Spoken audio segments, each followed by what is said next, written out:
Bismillahirrahmanirrahim. Assalamualaikum warahmatullahi wabarakatuh. Perkenalkan, nama Bapak Mulyono. Bapak mengajar di SCN Majesem 1 Kota Cirebon. Bapak mengajar di kelas 5. Pada hari ini kita akan belajar tentang tema 1, yaitu tentang organ gerak hewan dan manusia, subtema 3 tentang lingkungan dan manfaatnya pada pembelajaran 5 dan 6. Nah, sebelum kita lanjut ke pembelajaran, Bapak ingin bertanya apakah anak-anak di rumah dalam keadaan sehat semuanya? Ya, mudah-mudahan kalian di rumah dalam keadaan sehat walafiat, tidak kekurangan sesuatu apapun. Kita harus tetap menjaga kesehatan di era pandemi ini agar kita bisa belajar dengan semangat dan bisa tetap fokus walaupun belajar dari rumah. Nah, di pembelajaran 5 ini kita akan belajar tentang kelainan otot pada manusia, yaitu ada hipertrofi atau pembesaran otot akibat bekerja terus-menerus secara berlebihan, ada atrofi, kelainan berupa otot yang mengecil, lemah, dan menurunnya fungsi otot, ada stiff atau kaku leher, sakit pada otot leher yang diakibatkan karena cedera otot, infeksi meningitis atau gerakan tiba-tiba, tetanus, kejang atau kaku otot yang disebabkan oleh infeksi bakteri Clostridium tetani. Nah, pada pembelajaran 5 juga kita akan belajar tentang menuliskan ide pokok dari artikel ilmiah. Kamu dapat membuat ide pokok dari artikel.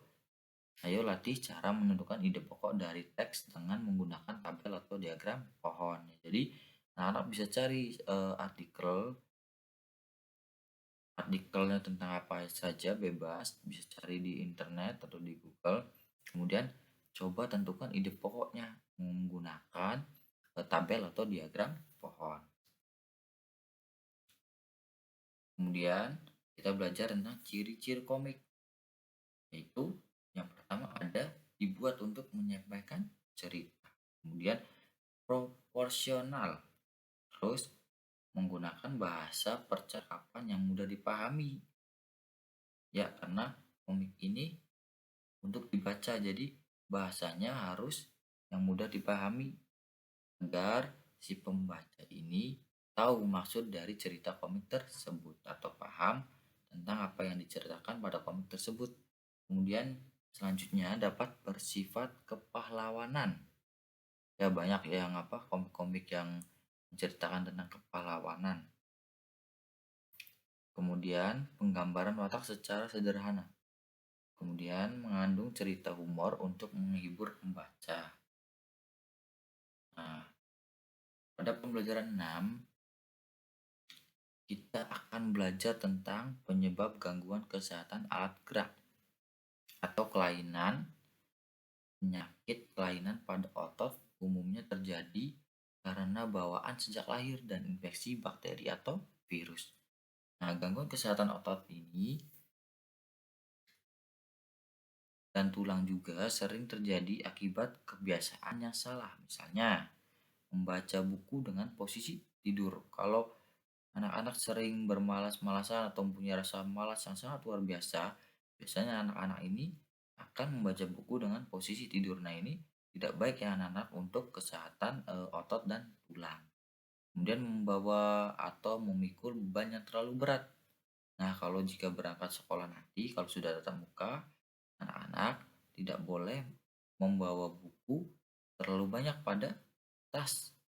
Jadi dibagi, bisa ditaruh di semacam kresek plastik, nah dibawa di tangan, jadi jangan terlalu dibebankan ke tas semua, nanti tidak baik untuk kesehatan otot dan tulang.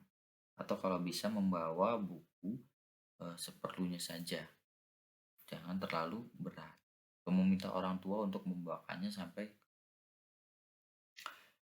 Kemudian tidur dengan posisi yang tidak benar, misal tidurnya tengkurap atau miring atau posisi yang tidak benar, yang tidak nyaman saat tidur. Kemudian menulis dengan posisi tubuh yang miring ke samping atau ke depan. Ini dapat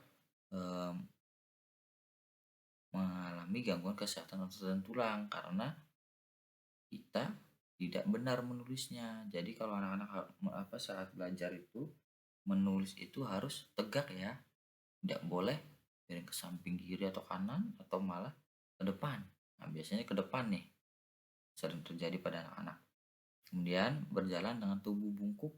Bungkuk itu kayak kakek nenek tuh yang udah tua-tua. Nah, itu tidak boleh ya, harus tegak kalau berjalan.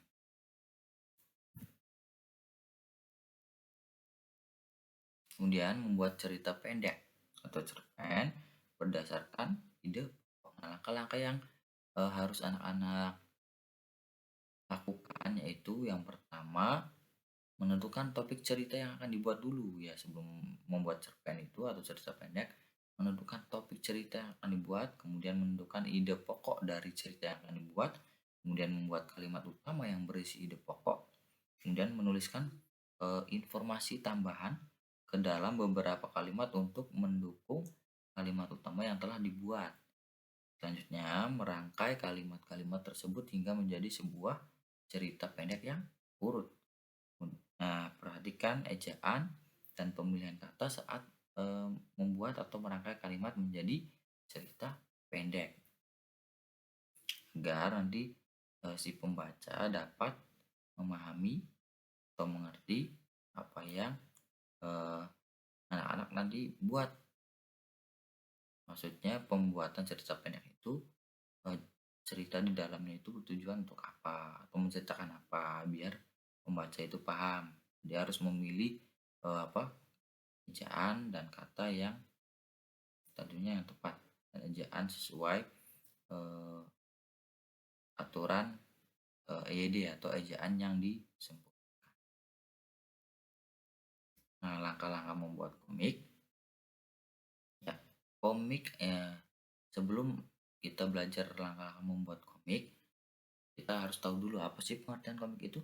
Komik merupakan cerita bergambar yang dibuat dengan paduan kata-kata yang menghibur pembacanya. Nah, ini berikut adalah langkah-langkah membuat komik. Yang pertama, menentukan tema dan judul komik. Kedua, membuat sketsa. Ketiga, memberikan tinta. Keempat, memberikan warna.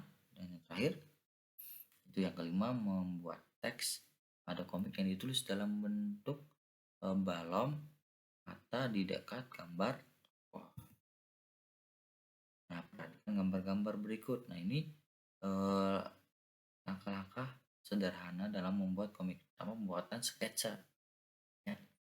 Sketsa dulu, kita gambar pakai pensil. Kemudian setelah itu pemberian warna atau pemberian tinta warna pada sketsa yang tadi telah dibuat. Nah, selanjutnya pemberian teks atau percakapan agar gambar tersebut bisa kita pahami apa sih maksud dari gambar tersebut ya.